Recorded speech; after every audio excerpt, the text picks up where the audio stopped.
o llegar a este punto de equilibrio significa haber barrido de la mente toda la masificación posible.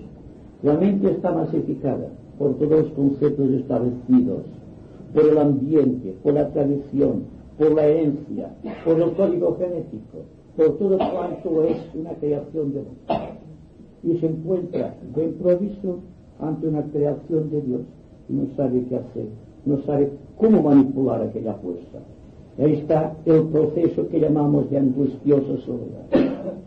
¿Y quién no ha sufrido alguna vez en su vida un proceso de soledad o de aislamiento moral que infunde inseguridad en su ánimo y hace que vuelva y vuelva y revuelva constantemente hacia el principio establecido, hacia el código de valores morales, hacia las éticas atávicas y hace todas estas cosas que constituyen el nervio de la propia masificación? Y para añadir más leña al fuego, existe la masificación de la propaganda en todos los niveles inimaginables. Y hasta el punto en que el individuo actualmente está masificado es solamente refugiarse con lo que viene a sus oídos y a sus ojos a través de los medios de propaganda y de difusión, ya sea la radio, la televisión o la prensa.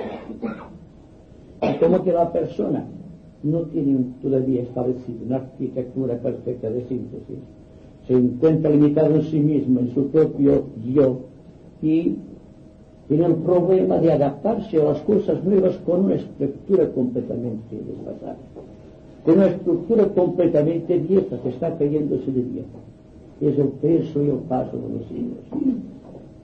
Y aquí existen las crisis, las tensiones. Pero esotéricamente no se puede alcanzar ningún nivel esotérico profundo, ninguna iniciación, si no hay una profunda crisis dentro de la arquitectura psicológica, hasta que se derrumbe completamente y surja algo completamente nuevo, algo que asusta, como asusta la propia soledad. Si la soledad asusta es porque existe una arquitectura que se está deshaciendo. Y estamos apoyando la arquitectura para que no se caiga. Y la estructura parece que va a echársenos encima, gravitando por el peso de los siglos. Y nosotros estamos constantemente temerosos de aquella estructura, aguantándolo por un lado y preguntándonos por otro lado, ¿qué va a pasar? Estamos llenos de miedo, estamos llenos de tensiones, estamos llenos de crisis y, sin embargo, hay algo que está vivo y vibrante, que es el propósito espiritual. Hay que dar una atención fundamental a este propósito de base, a fin de que la arquitectura que surja sea una arquitectura suave, una estructura ilimitada, una estructura que abarque la totalidad del cosmos. Y esto solamente es posible cuando el individuo, el discípulo, el aspirante, el iniciado, ha establecido contacto con el plano lógico. Hasta ahora hemos hablado del plano mental descompuesto en concreto y abstracto. Ahora hay que hablar en términos de intuición. Es decir, que todo cuanto hasta aquí ha sido válido para la búsqueda de la intuición resulta completamente inadecuado. Hay que crear nuevos odres para un nuevo vino y no gastar el vino nuevo con los odres del vino pasado, que es lo que muy bien se estructura dentro de los evangelios crísticos y que seguramente no fueron jamás comprendidos, porque desde el principio de los tiempos la persona se está gobernando por el principio de masificación, por el instinto de rebaño, por decirlo así, con toda crudeza. Y la persona solamente se encuentra segura cuando está reunida con muchas otras personas. Y siempre elude el misterio de su propia soledad. Si supiese que el misterio de la soledad encubre el misterio del plano lúdico, encubre el misterio del reconocimiento de la divinidad, y encubre el reconocimiento de la iniciación, seguramente que miraría con cariño la soledad, esta orfandad tremenda del ánimo, cuando se ve envuelto en crisis y tras crisis, y se envuelto en problemas de todas clases, y en esas tensiones que causan la sensación de que todo va a precipitarse sobre él y que por lo tanto siempre está temiendo lo que va a suceder, como sucedió precisamente. No hay ninguno de nosotros que no tenga miedo a una nueva guerra. ¿Y por qué tenemos miedo a la guerra? Porque existe un espíritu de masificación que nos está diciendo constantemente a través de astrólogos, futuristas o no futuristas, y personas falsos abuelos que solamente están hablando de desastres. Y el hombre, como está espiritualmente masificado, da más importancia a lo que dicen los demás que a sus propias intuiciones. Y ahí que la mente progresivamente se ha tecnificado, ha perdido por completo su frescura natural, y entonces es algo que va a remolque de las circunstancias, a remolque de la masificación, la moda, el esnovismo, la excentricidad y todas las cosas que ustedes puedan añadir a este contexto psicológico actual del mundo. Bueno, el proceso de niebla, sin embargo, es fácil de llevar a cabo. Porque ustedes no pueden eliminar el miedo simplemente con proponérselo. Tiene que haber algo fundamental en sus vidas. Algo que no esté circunscrito al área de la mente. Y cuando hablo de la mente me refiero a la mente conocida, a la mente intelectual. Porque cuando se han rebasado ciertos subplanos o plano mental, se encuentran unas fértiles avenidas de contacto con el plano búdico, con el plano de la unidad, con el plano del equilibrio cósmico. Y de esta manera ya no hay la posibilidad de regresar al pasado. Lo que pasa es que educamos profundamente el intelecto, la mente concreta, el conocimiento y todas estas cosas que forman imágenes en la mente y todas las estructuras que la condicionan, en lugar de avanzar rápidamente pensando en grandes proporciones, pensando en términos de equilibrio o en términos de síntesis, llegando a un punto en que realmente existe un proceso superior que se va desarrollando. Y cuando hablamos, por ejemplo, de que observamos las cosas con muy poca atención, muy distraídamente, estamos en lo cierto.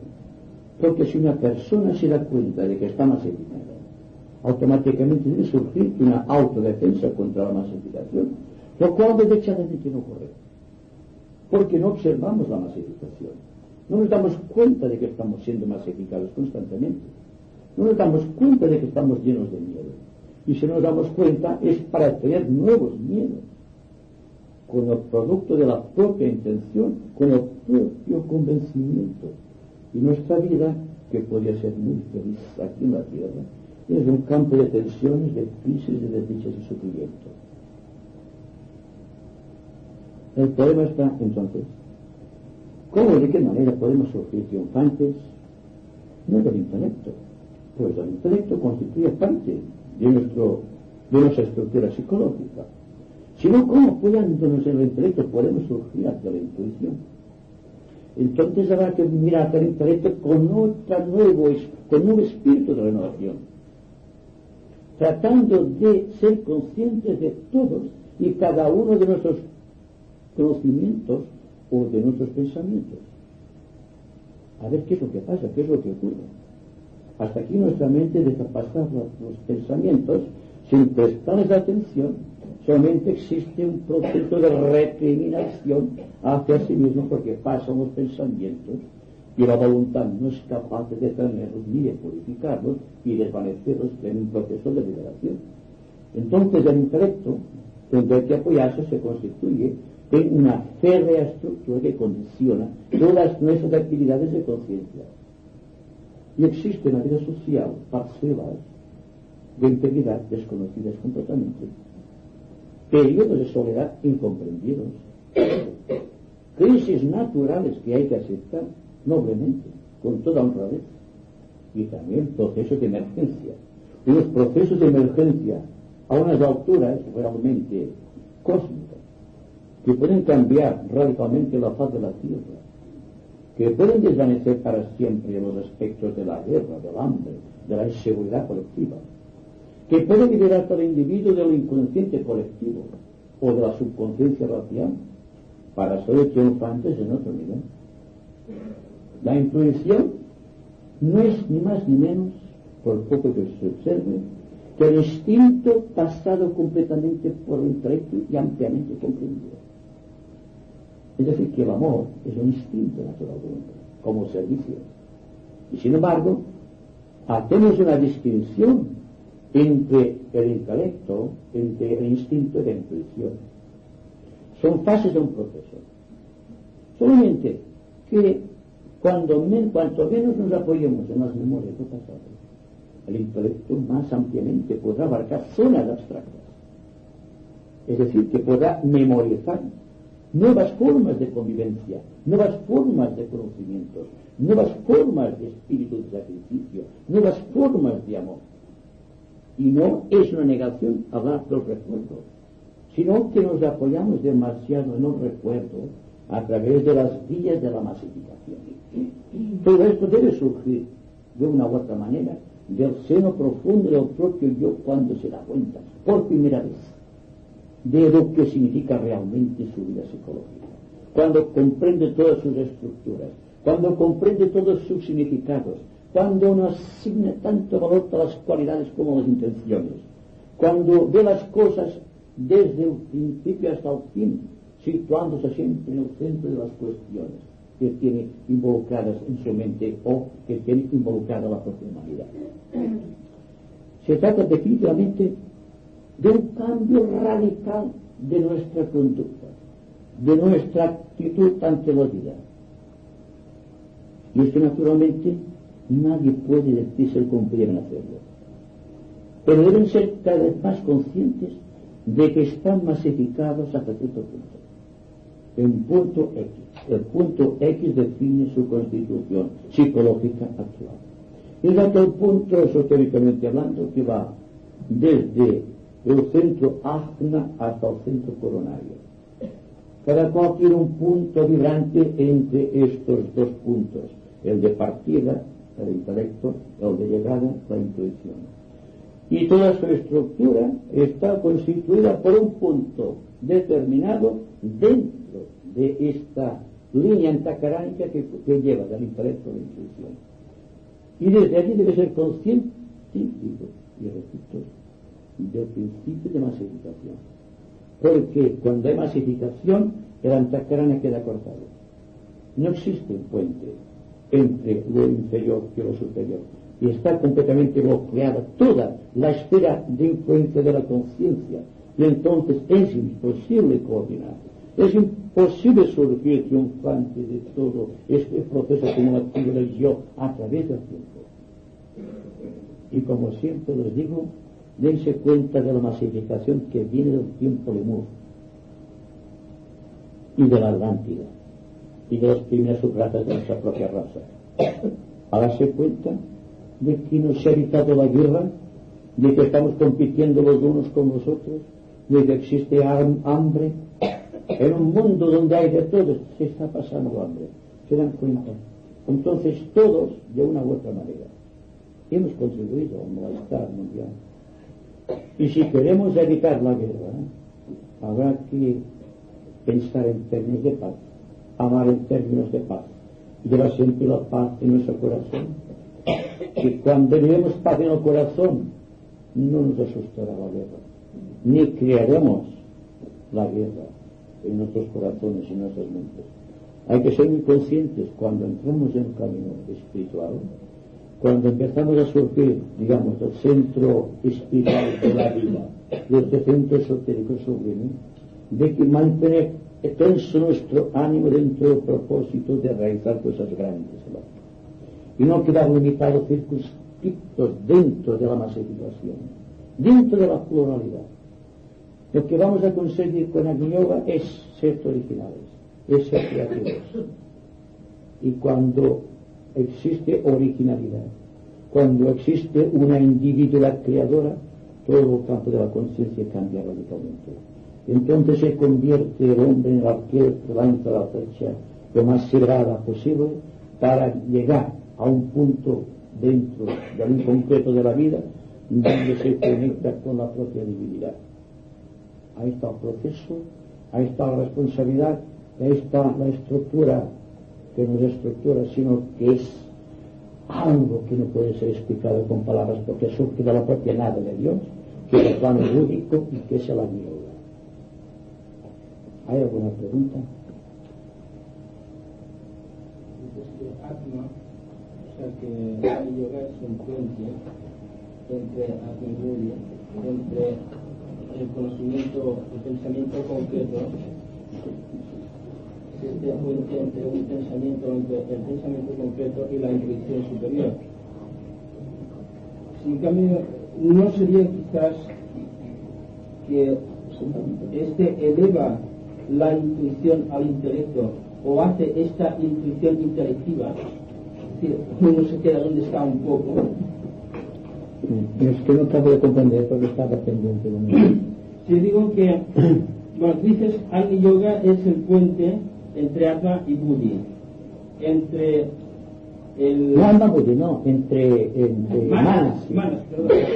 Ahí estaba diciendo. Entre manas, entre el pensamiento o el cuerpo mental del individuo y el cuerpo intuicional. Entonces yo me pregunto si de alguna manera, viéndolo quizás desde abajo, ¿no?, es que el Agni Yoga lleva la intuición al intelecto, es decir, que hace intelectiva la intuición. No, es que la intuición no puede ser intelectiva. Lo que pasa es que el intelecto recoge la intuición. Las ideas madres, digamos, las ideas puras, el amor universal, no puede ser intelectivo. Puede ser comprendido hasta cierto punto por el intelecto, pero ya dicen que es educación, que la mente debe desaparecer para llegar a Dios. Hoy hemos hablado de la mente porque existe masificación mental y esto lo sabemos todos. Lo que quiere significar que la intuición no es mental, no proviene del plano mental superior, sino que proviene de las zonas profundas del corazón. Es decir, que la intuición verdadera siempre es cosa del corazón. Cuando se habla del Agni Yoga se habla de la ciencia del corazón. Ahora bien, podemos decir que cuando el corazón está impregnado de Buddhi, puede impregnar kamanas, o un triángulo que va desde el plano búdico al plano emocional y surge después hacia el plano de la mente. Y entonces existe una síntesis, porque el amor, digamos, el amor comprendido en el corazón de lo que es el Buddhi, está unificando manas con el cuerpo emocional, que es el problema que tiene el hombre, de equilibrar el corazón con la mente, la razón con el amor. Y la verdadera inteligencia y el verdadero amor siempre es, como la luz, el resultado de un equilibrio perfecto entre el intelecto y el corazón, digamos, el amor. Entonces surge una entidad completamente nueva. La dificultad cuando hablamos de Agni Yoga es que no podemos hablar en términos puramente mentales, sino que debemos poner corazón en cada uno de nuestros argumentos y en cada una de nuestras actitudes. Y cuando se da cuenta uno de que realmente está amando perfectamente, cuando ya no piensa que debe amar, sino que es un impulso natural. La mente dice, hay que amar a los semejantes porque si lo conceptan los códigos de morales o los códigos éticos, lo cual transforma de involucrarse el asunto al principio de masificación.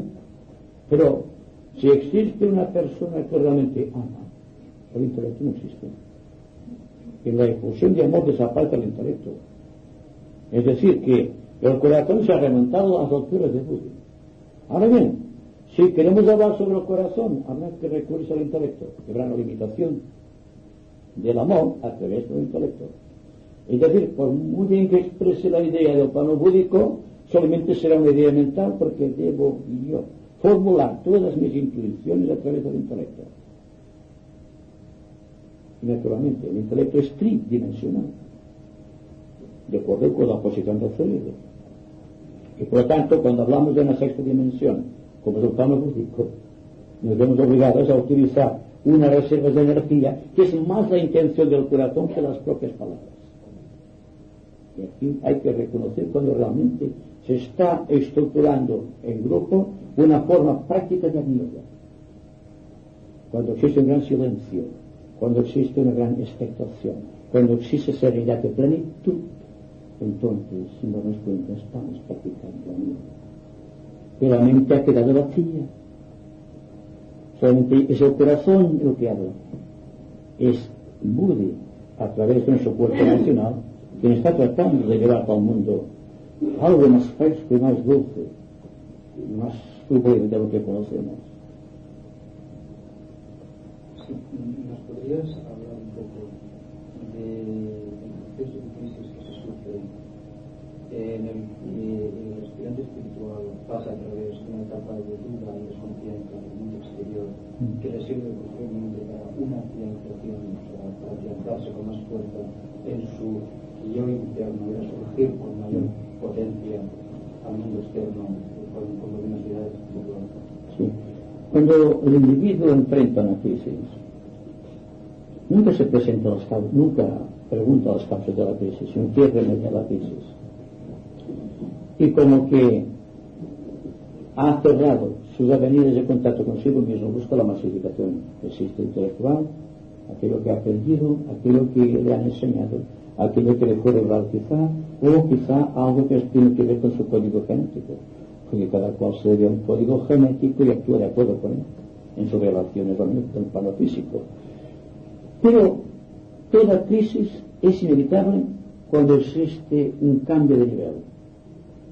Cuando pasamos del subplano primero al segundo, hay una pequeña crisis. Cuando pasamos de un plano a otro, otra crisis mayor. Incluso la iniciación es producto de una crisis. O es el resultado de una crisis que ha sido vencida. Es decir, que cuando tenemos una crisis, deberíamos observar esta crisis con toda la intensidad del ser. ¿Qué es lo que trae esta crisis? ¿Cuál es su fundamento? No buscando el pasado a través de los recuerdos como sistemas, digamos, analíticos en psicología, en psiquiatría. A mí me parece esto falso. Porque volver al pasado para buscar la causa de una cosa jamás tendrá la validez de una persona que enfrenta al presente con toda su intensidad, habiendo cuenta que no presente sería el pasado condensado. Entonces, si observamos cualquier hecho en el presente con toda la intensidad del ser, hay una resolución. Y hay un periodo de crisis, que no afrontamos, sino que tratamos de evadir de una u otra manera. Es decir, que el proceso es de una gran observación ante el problema, ante la crisis. Y se da cuenta entonces uno que la crisis es algo importado por el espíritu de masificación. Y naturalmente debe vencer cada una de esas bolas de crisis, enfrentándolos de la manera más conveniente, pero siempre dentro del espíritu de profunda penetración u observación. Entonces existe lo que podríamos decir una resolución espiritual. Y estamos siendo iniciados constantemente cuando estamos afrontando una crisis. No evadiéndola, digo, afrontando una crisis. Cuando afrontamos la crisis existe una superación dentro de la conciencia. De la misma manera que afrontando la crisis iniciática se llega a la iniciación, se es prácticamente un iniciado. Porque existe un cambio de nivel, todo sucede, como decía antes, entre manos y Buda. Y la primera iniciación está en el subplano primero, el plano búdico, la segunda en el segundo, y así hasta la séptima iniciación, que está ya actuando completamente consciente del iniciado, y el séptimo subplano, plano búdico, con sus equivalencias, sus proporciones numéricas o geométricas con los demás planos del universo que está actuando. Pero todos, o casi todos, estamos temiendo la crisis. Tratamos de evitarla. Naturalmente, como estamos llenos de miedo, la crisis es más larga, más profunda, porque se alarga en el tiempo. Es como si vemos un pasaje dentro de una película que no nos gusta y dejamos de ver, la pantalla va proyectando encima de nuestro presente toda una serie de datos que provienen del pasado o del contenido de la película. Y se amontonan todas las imágenes y no podemos ver nada, claro, problema. En tanto que estamos atentamente a la pantalla van pasando las imágenes y de una manera somos conscientes del valor de cada una de estas imágenes. Y en realidad todos somos imágenes que estamos contemplando otras imágenes. la imagen falsa que hemos creado de nosotros mismos debido al proceso de masificación o de pluralidad. Luego existe la imagen que hemos creado en sus semejantes. Y cuando estamos contemplando algo muy interesante, no es el yo que contempla algo interesante, sino que es una imagen que contempla a otra imagen, que es su propia imagen, su proyección en el tiempo. Resumiendo, cuando tengamos una crisis, hay que afrontarla directamente, no de flanco. Actuar de flanco, como saben ustedes, solamente se utiliza en táctica militar. Y la táctica que utilizaba Napoleón Bonaparte, atacar por los flancos. Pero esotéricamente hay que atacar de frente, con toda extensión, con todo el poder de la voluntad, con todo el poder de síntesis que seamos capaces de albergar en nuestro corazón. Bueno, quería añadir algo a esto. Bueno. Yo que no tenga una crisis, el que no tenga una crisis que la provoque. Y luego otra, ¿no es la vida en sí una crisis iniciática? La vida en sí, la vida no tiene crisis. Es el hombre que no es debido a esta crisis. Cuando el hombre no enfrenta la vida debidamente, provoca crisis. La vida es movimiento. La persona se paraliza dentro del movimiento y crea una crisis, un bote de energía negativa. ¿Qué es el cáncer, por ejemplo? Medicina. Una célula que va al revés de las demás. Origina una fricción y con el tiempo se convierte en un tumor y luego se convierte en algo deplorablemente mortal. Cuando estamos viendo el movimiento de la vida, parados en el centro del movimiento, parados, anclados, nuestra vida va acumulando energía que no puede liberar, y eso es una crisis. Entonces, toda liberación es que la persona no establezca una resistencia ante la vida o ante la perfección, que es un movimiento. Y como decíamos el otro día, no es una meta de llegada, no es un punto en el eje o en el espacio hacia el cual nos dirigimos, sino que es una realidad trascendente. Es un movimiento constante de la vida de Dios. Entonces, nuestros argumentos mentales sobre el movimiento lo paralizan. Nuestros argumentos buscando la solución de una crisis, individualmente buscando la solución del pasado, es también una crisis. Y provoca una detención del movimiento. No el movimiento cósmico, sino el movimiento dentro del corazón. Y entonces vienen las crisis y el sufrimiento. Y cuando la persona se da cuenta de que está acumulando, de que es un sistema acumulativo de valores, entonces empieza el movimiento interno. Entonces empieza a crecer el espíritu. Y entonces el espíritu y el movimiento son la misma cosa. Y esto es la liberación. ¿Se dan cuenta? Es fácil explicarlo.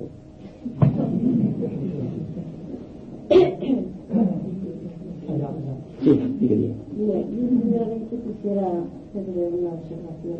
O sea, que me aclarase este punto, que para mí la intuición, si mi hermano me puede aclarar, si podría ser un historial de la conciencia de nuestras vidas pasadas, y entonces la intuición la va descubriendo por etapas, o sea, intuitivamente se va adentrando dentro de su conciencia de historia pasada.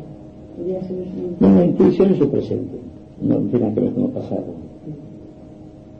Es el momento en el que el individuo ha dejado de pertenecer al pasado y enfrenta la realidad libre del pasado y también libre del futuro.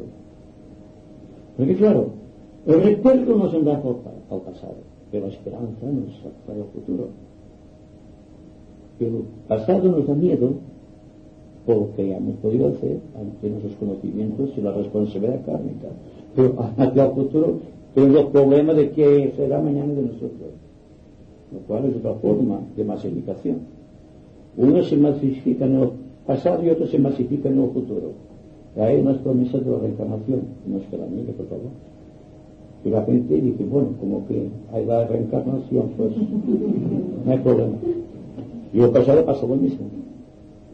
La psiquiatría moderna empieza a partir de Freud. Empieza a buscar la causa de los complejos individuales psicológicos en el pasado. Que realmente están allí. Pero Si nos damos cuenta de que el pasado se refleja en cada momento del presente, porque estamos masificados precisamente por las memorias acumuladas, entonces aquello no trae ninguna solución de carácter realmente liberador. En cambio, que estamos observando constantemente las cosas, se está produciendo en nosotros un milagro de rara belleza, que es la liberación, que es la paz. Ustedes solamente estarán en paz cuando el pasado y el futuro dejen de tener valor para ustedes, que estén tan atentamente siguiendo el fluir del presente, que el pasado y el futuro tengan para ustedes un tipo de atracción. Sabrán lo que es el movimiento de la vida, sabrán lo que es el espíritu, sabrán lo que es la liberación.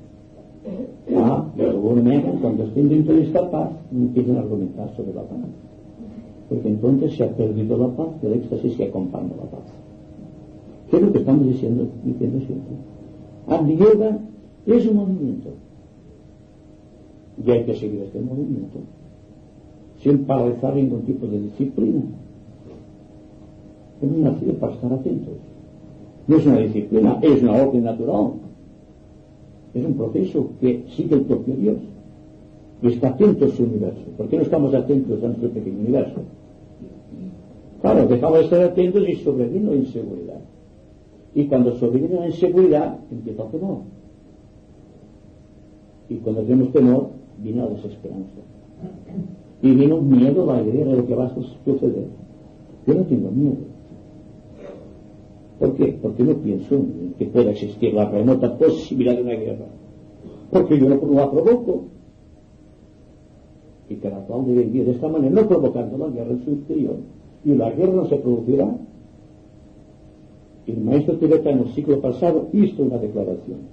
La guerra del 14 al 18 hubiera podido ser evitada si los discípulos mundiales se hubiesen comportado correctamente, no hubiesen asumido su responsabilidad santa.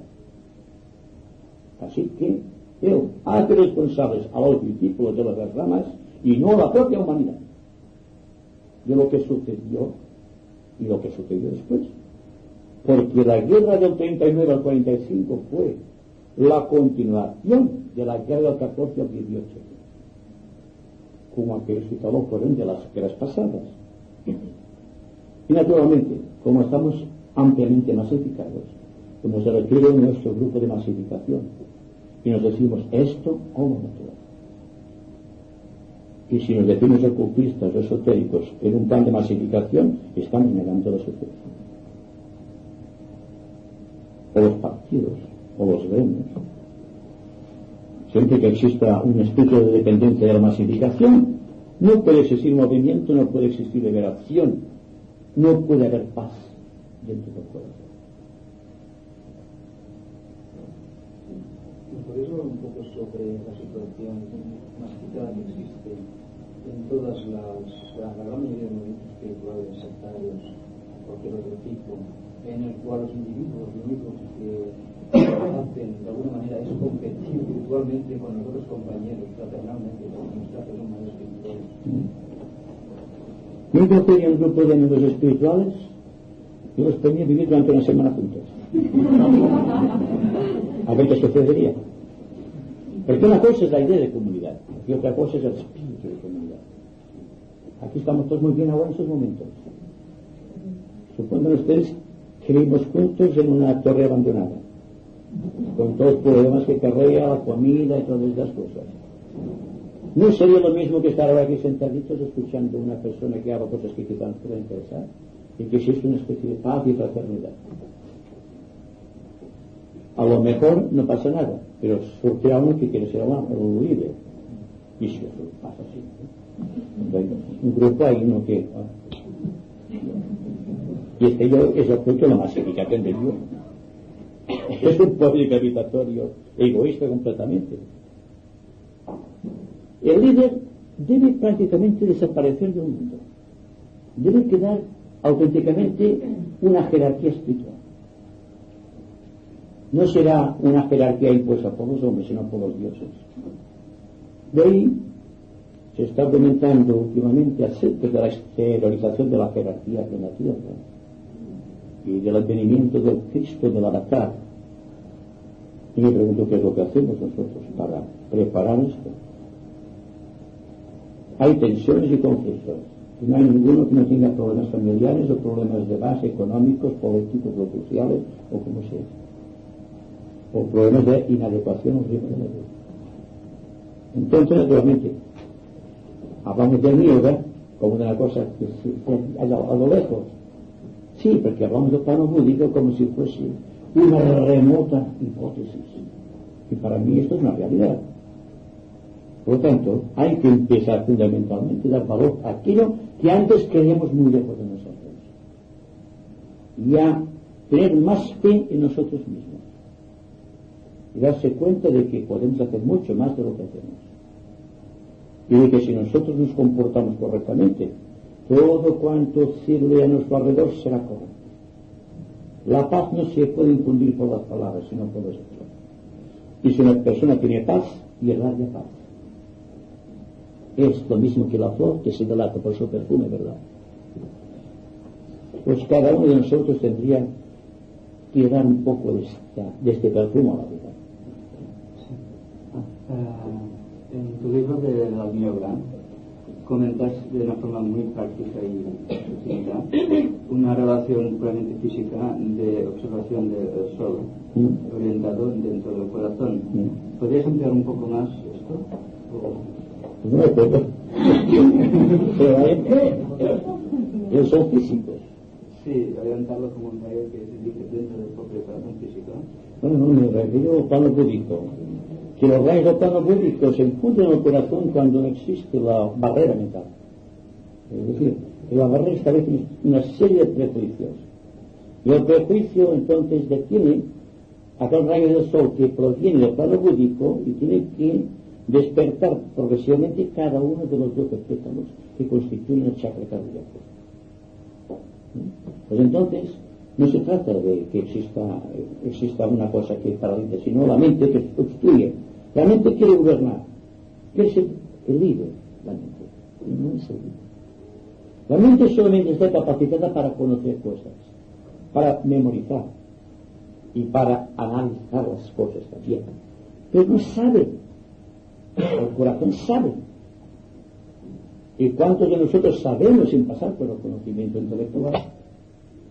Y he mirado el conocimiento intelectual es un instrumento, el mango pensador. Nuestro pensador, el yo, el ángel solar, se está manifestando en muchos niveles, incluido el plano búdico. Es decir, que cuando hablamos del yo superior del hombre, estamos proyectando sobre el corazón de este yo toda la energía contenida en los 4 subplanos del plano búdico. Entonces, cuando hablamos de la antakarana, si existe una antakarana que va de la mente del hombre que busca realmente a Dios con la mente del ángel solar, pero al propio tiempo y en respuesta existe una expulsión de luz que va del corazón del ángel solar proveniente del plano búdico que se transmite hasta el chakra cardíaco de la aspirante espiritual por el discípulo.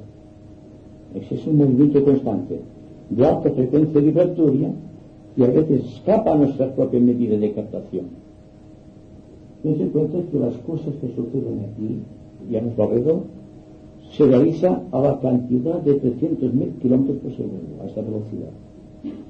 Pero cuando vamos al plano búdico tendremos que centuplicar muchas veces esa cantidad para ver lo que significa. Un movimiento tan intenso que llega a la paralización completa del movimiento. No podemos suponer, y sin embargo es eso. Es decir, que cuando vamos avanzando por el camino, lo que hacemos es imprimir mayor velocidad a la conciencia. Hasta que llega un momento en que la velocidad de la conciencia equilibra el tiempo y el espacio y se convierte en un iniciado.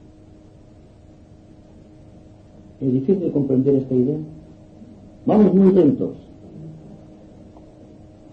Y vamos lentos porque nos paralizamos en las cosas. Las cosas es para verlas y ver otra cosa. No estar constantemente concentrados en una sola cosa. La vida es movimiento. Y la vida es una serie impresionante de imágenes y de situaciones y de circunstancias. Hay que seguirlas al compás que se producen y nada más. Y no se darán cuenta ustedes de la velocidad de esta intensidad de percepción hasta que ustedes hayan tenido un contacto completo con el plano físico.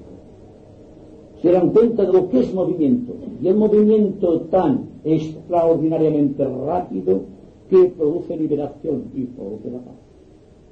Y luego viene un lento movimiento de la mente intelectual que dice, ¿qué es esto que me sucede? Y entonces existe un cortocircuito de las energías. Se paraliza la expulsión de energía, queda otra doctorado el paso del plano búdico al plano del corazón, y entonces vos no sé cómo antes.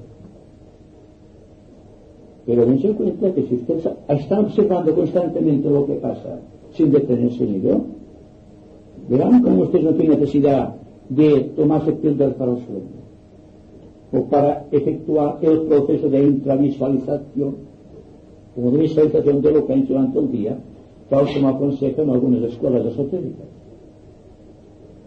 Porque naturalmente se nos aconseja esotéricamente a ver lo que hemos hecho durante el día, porque hay fallos y dificultades.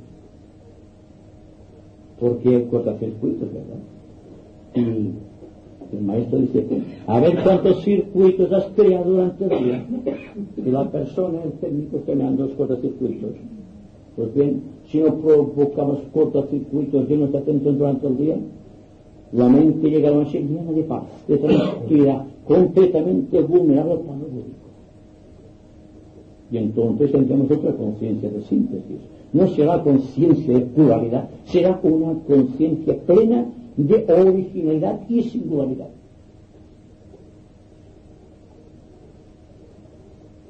¿Esto tiene contacto con lo que se ha hecho durante el día?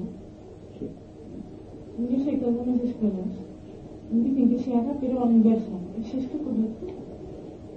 Tanto si es a la inversa como si es bien, es el mismo proceso.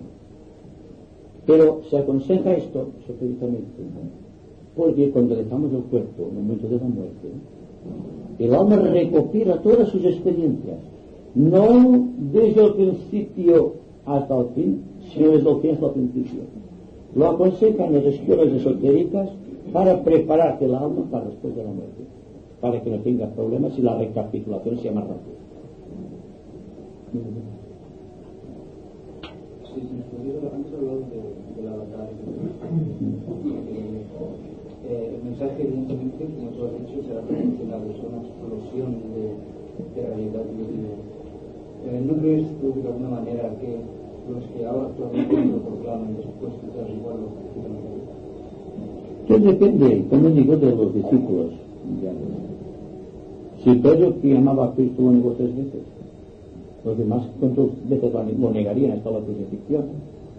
Entonces es simbólico, pero nos damos cuenta que no depende de la venida de un avatar simplemente porque el campo astrológico y los cielos están marcando la venida del avatar, sino la actitud de las gentes ante la propia constelación. Lo menos tiene que ver una considerable cantidad de discípulos que estén pendientes de la venida del avatar y que estén ojeando o explotando la inmensidad del cielo para ver el momento oportuno, tal como sucede en ciertos festivales, como el Festival de Verdad, por ejemplo. Entonces sabemos realmente que Buda desciende de la tierra a dar su bendición al mundo. Es un hecho psíquico, astrológico, místico y espiritual en grado superlativo. Pues bien, la venida de un avatar será de la misma manera. Quizá no sea objetivo a la manera y usanza del hombre corriente, ¿no? Pero puede ser un estado de conciencia crístico que abarque toda la humanidad y que cada cual abarque dentro de su propia estructura psicológica una parte de la conciencia crística. Si existe una cantidad superior de personas que están, digamos, conectadas con la conciencia crística, entonces se produce un hecho espiritual trascendente. Y la posibilidad de que el discípulo, digamos, de la categoría del propio avatar para contener su vida y su radiación magnética durante el tiempo que tiene que estar aquí en la Tierra. Esta vez, según se nos dice, y esto hay que tomarlo siempre como una hipótesis solamente, esta vez no descenderá técnicamente el avatar, sino también la jerarquía. De una manera misteriosa, cada uno de los lugares claves del mundo, las Naciones Unidas, por ejemplo, la FAO, la OMS, y todas las estructuras creadas, la Cruz Roja y los partidos políticos de las naciones, vendrán por iniciados, gobernados por personas que están en conexión con la jerarquía. No puede haber entonces una política de bloques agresivos o política antieconómica como existe actualmente, cuando existe el desequilibrio entre países muy ricos y países muy pobres, miserables. Tiene que haber una transformación, pero tampoco depende de la propia jerarquía y tampoco depende del avatar o de Cristo o del Bodhisattva.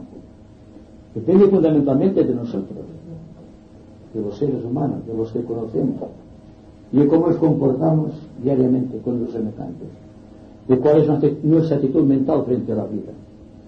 Entonces, si existe un espíritu de responsabilidad, el avatar descenderá sin problemas, y no deberá ocurrir el lamentable hecho de la crucifixión del avatar, que según se nos dice aquello sí que fue un fan de la humanidad, no de la jerarquía, no estaba previsto, o porque demasiado egoísta, por lo que fuese.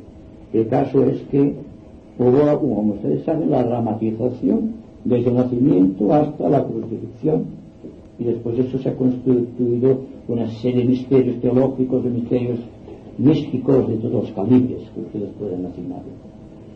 Pero fundamentalmente yo continúo diciendo, porque lo hizo el tibetano, yo sé que es la realidad, de que la próxima guerra no debería llegar, ya no debe ser próxima ni lejana. Hay que extirpar de la guerra los gérmenes de separatividad. Y para mí, la manera más correcta de que la vida se resuelva en términos de unidad y no de separatividad es practicando la yoga.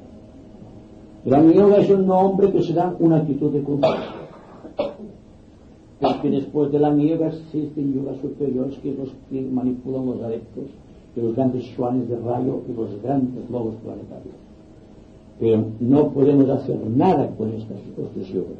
El yoga que puede utilizar hoy día correctamente el discípulo moderno, el aspirante espiritual sincero, es el yoga de síntesis, es el yoga de fuego, es la ciencia del corazón. Bueno, en estos momentos en que, por decirlo así, tienes ideas, ¿cómo es posible distinguir estas ideas si provienen del plano mental o si son del plano búdico? Es que una idea del plano búdico te deja la mente en silencio, sin capacidad de reacción intelectual. Como digo, cuando la mente se serena, cuando la mente no piensa, es muy difícil aceptarla, porque todos estamos pensando superlativamente. Cuando en este momento en que hay silencio mental, la mente está tan extrañada que se pregunta, ¿qué es esto? Y ya está listo. El problema es aquí. Claro, hay que entrar a la mente a que se disciplina el sentido de silencio. ¿Por qué no dedican ustedes? Porque yo también lo he dedicado un tiempo a silenciar la mente. En lugar de emitir ideas, dejar las ideas. Observar las ideas que se vayan fundiendo con su atención. Y en lugar de complicados sistemas meditativos y de pensamientos y mentes, ¿por qué no ser una idea? La primera que se ocurra, dilucidándola hasta su raíz más profunda. Como que las ideas ven enlazadas por un sistema de asociación. Si ustedes rompen una idea, se disasocia todo proceso meditativo. Y entonces queda una paz dentro de la mente. Y cuando hay paz en la mente, ya está todo realizado. El corazón empieza entonces a actuar. La mente no puede, el corazón no puede estar porque la mente se lo impide.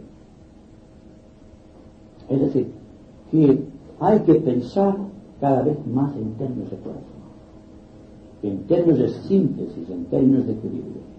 Y esto, si ustedes observan muy atentamente todo cuanto va sucediendo, se darán cuenta de que realmente pueden transformar el mundo en términos de realización, empezando ustedes a liberarse de muchos de los procesos acumulativos que provienen del pasado, y dejando de ser en el tiempo para establecer el ser dentro de los insondables oquedades de la eternidad. ¿Puedo hacer una pregunta corta? Corta. Bueno, esto que se dice que Cristo vuelva a la tierra es simbólico. Para mí es una realidad, pero para los demás puede ser que no importe. Así que yo no voy a impugnar una idea contra otra. Yo digo, cada nueva era trae un nuevo precursor de esta era, el que va a realzar todo cuanto significa lógicamente y espiritualmente hablando las energías propias de esta era. Debe encarnar en un ser prodigioso que puede contener en sí las simientes vivas de una nueva civilización y de una nueva cultura. Que se acepte o no, el hecho es innegable, será. Porque el hecho de negarte una cosa o de afirmarla, no, nunca podrán detener el movimiento de una cosa, ¿verdad? ¿Y se le puede llamar Cristo a esto que tú dices? Se le llama un nombre que se le quiera dar. Porque un maometano dirá Sediman o cualquier nombre, o Brahma o cualquier nombre. No interesa el nombre, interesa el principio. El principio establecido desde el principio de los tiempos. De que la etapa de la humanidad lleva consigo la aparición de una batalla, la aparición de alguien que lleva la luz de los altos lugares y se convierte por obra y gracia de este hecho en el Prometeo único del cosmos, el que trae la luz de los altos lugares sacrificando su vida y todo su poder aquí a través del tiempo para ayudar a los hijos de los hombres.